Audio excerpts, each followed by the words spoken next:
Revmatolog shifokori kim? Revmatolog shifokori bo'g'imlar, mushaklar va immun tizimi bilan bog'liq kasalliklarni davolaydi. Ya'ni bo'g'imlaringiz og'risa yoki bo'g'imlarda shish paydo bo'lsa, revmatolog shifokoriga murojaat qilishingiz kerak.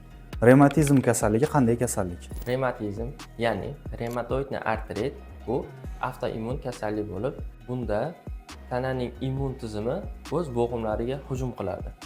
Natijada bo'g'imlarda qattiqlik, shish va og'riq paydo bo'ladi. Bu holat ko'pincha kichik bo'g'imlarda boshlanib, asta-sekin boshqa bo'g'imlarga ham tarqalishi mumkin.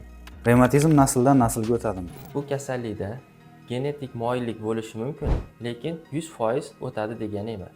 Revmatizm kasalligi qanchalik xavfli? Agar bu o'z vaqtida davolanmasa, yurak, buyrak va boshqa organlarga zarar yetkazishi mumkin.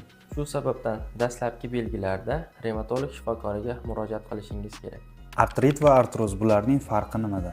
Artrit bu bo'g'imlarning yallig'lanishi, ya'ni og'riq, shish va qizarishlar bilan namoyon bo'ladi. Artroz esa bu bo'g'imlarning qarishi, ya'ni bo'g'im ichki suyuqliklarining kamayishi bilan namoyon bo'ladi.